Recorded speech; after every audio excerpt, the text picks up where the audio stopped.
Words is powerful, you know? And I think that the ability to articulate, you know, you could really impact people. Yeah. You watching the Ferrari Now show, and I'm your host, Charlie Ferrari. And on this show, we strive to bring you hard-hitting, thought-provoking conversations to keep you motivated and help you accomplish your goals. Now. A marathon is just about seeing long-term, seeing a vision, understanding that nothing really worthwhile happens overnight, and just sticking to your script long enough to make something real happen. Laying a brick every day instead of trying to build a brick wall. Just lay a brick every day. Eventually you look up, you're gonna have a brick wall. I've never been one of the people that could be comfortable being careless. Some people I notice the quality that they don't have, that they just don't have the I guess the pressure on themselves. You know, they just have a little bit of a comfort that I don't have. I don't feel comfortable unless I know I went above and beyond with my preparation. The things that possibly could happen, if I ain't take real steps to prevent those things, I'm not comfortable. I can't walk around, you know, charismatic and happy. Nah, I gotta make sure, you know, we setting up some type of wealth, because we might have a little bag right now, but we know a lot of people had a bag right now, and they ended up bad. You know, I was always a hustler. So when I talk to a young dude, I'm like, bro, my advice to you is gonna be money advice. I don't gonna get philosophical, religious advice. Bro, get you some money, you're gonna feel different. Straight up. You might even, all that other advice I could have gave you, this the short version. You know, get you a couple dollars, man, you're gonna feel different. Obviously having a passion for music since day one, the dream and the vision was to, you know, start a label and start a music movement, a music brand. And then just thinking like, as a chess player, you know, assuming that we would have success in music, the next thing became, dang, what do we do next? And just looking at the blueprint that people like Jay and Puff laid, we like want to, you know, offer our opinion into fashion. Yeah, so the actual brand, the name of the brand obviously is the Marathon, and it just stands for endurance. It stands for staying down. It stands for like not quitting, accepting the ups and downs of whatever game you commit yourself to and riding it out, you feel me? Because, you know, that's the reality of, you know, success or greatness, that it come with a roller coaster ride, you know? So I think that anybody could apply the marathon concept to what they do, if it's sports, if it's fashion, if it's music, if it's hustling, whatever, you're on a marathon, you know? So to make that the basis of our, you know, fashion line, I look at it like, you know, we honor the people that ain't quit. We honor the people that stay down. You know, I be juggling. You know what I'm saying? I juggle a lot. I play a lot of positions. You know what I mean? So, my mentality when I do start to be like, damn, this is a lot. You know what I'm saying? It's just like, you know, that's what it's supposed to feel like. If you are going toward what the vision look like, and that's like greatness. That's, you know, on multiple levels. That's the vision that I'm working toward. So I'm like, I just think about that. Like, this shit ain't supposed to feel, you know, comfortable. It's supposed to be uncomfortable. It's supposed to stretch you. It's supposed to be a burden to a degree. And you gotta, you know, wrap your mind around that and accept it and embrace it. And you catch some wisdom off of that. You know what I mean? Yeah, get the walls. Nah, you know what I'm saying? We used to have the studio set up here, you know what I mean? And just motivation on the wall, you know what I mean? We brainstorm, round table. A lot of times if we ain't at the studio, we ain't at the shop, we come on Matt, you know what I'm saying? You gotta all money in, you know, stay focused. Quitting is not an option. 6 O's make $1 million. Big money only. You know, talk about it, be about it. You know what I mean? How hard are you really going? Different things that you wake up to, you know what I mean, when you're on this marathon. Words is powerful, you know? And I think that the ability to articulate, you know, you could really impact people. I think as human beings, everybody has a natural gift and a natural passion, but then you go outside and you get influenced and you feel pressure from what's going on outside. And so, you know, I read one time, like, would you rather be at war with yourself and at peace with the world, or at peace with yourself and at war with the world? And that was powerful for me. The most important thing, number one, is you gotta get rid of doubt. If you got doubt in what you're doing, it's not gonna work. You know what I'm saying? And the way to do that is you have a plan. Because if you got a plan, it's not like just a pipe dream. you have a step-by-step list of things to do to get to your goal. If you don't have that, it's very hard to really have faith in what you're doing. Because soon as something pop up, it's going to look like the end all. But if you got a game plan of everything you need to do, you know, one thing pop up, well, I still got to do this, and that, so this ain't going to stop me. You know what I'm saying? Another thing pop up, well, shit, I accomplished this 2 things. Since my last obstacle, I only got 3 more things to do. Let me keep pushing, fuck it. Pretty soon you attained your goal, and then you create another one. But without a game plan and without a strong sense of faith in what you're doing, it's gonna be real hard to accomplish anything. And I know, you know, it's a lot of obstacles out here. Family, baby mamas, the legal system, trouble with the law, you know, your homeboys being involved in a crab in the bucket syndrome, where, you know what I mean, you making moves and starting to make your way out, and people start trying to attach themselves to you and really become weight, you know what I'm saying, extra weight. And sometimes it's like kamikaze, they blow themselves up trying to stop you.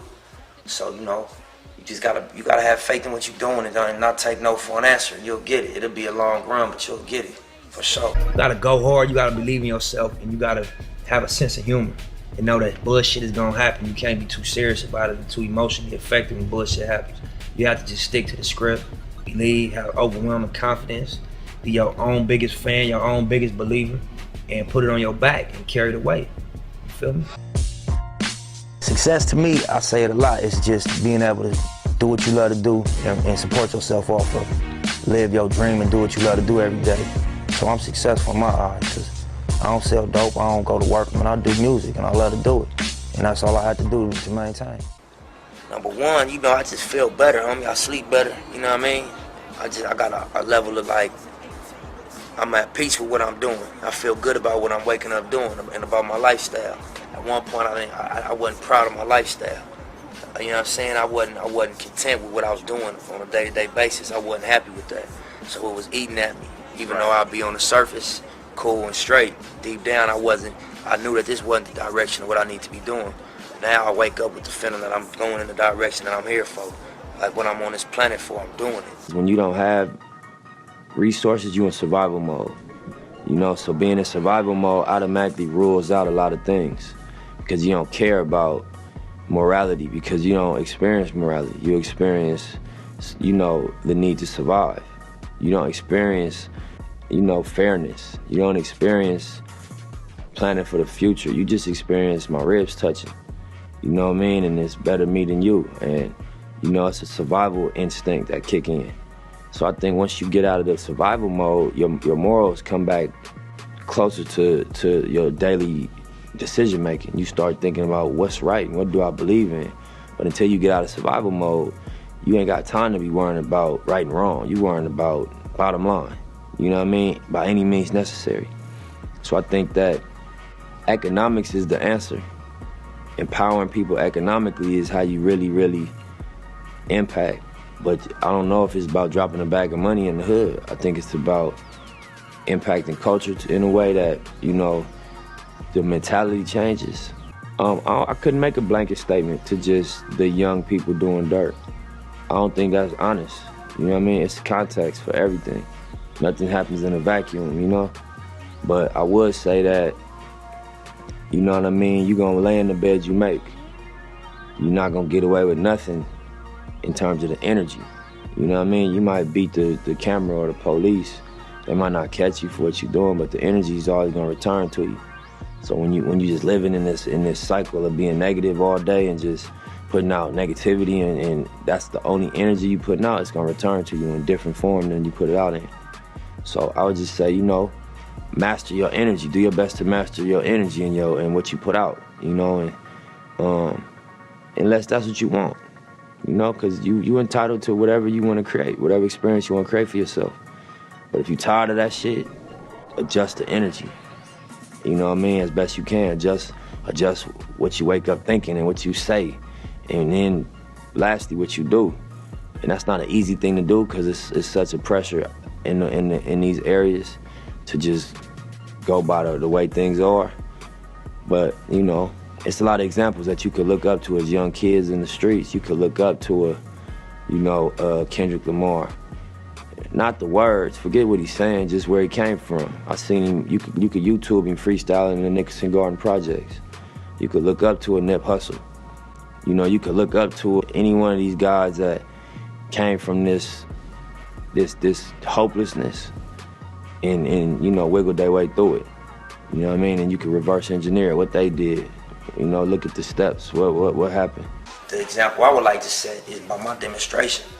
Like, yeah, you can get it. It wasn't no outlet for me. I was on Crenshaw and Slauson, and I created an outlet. My trunk. You feel what I'm saying?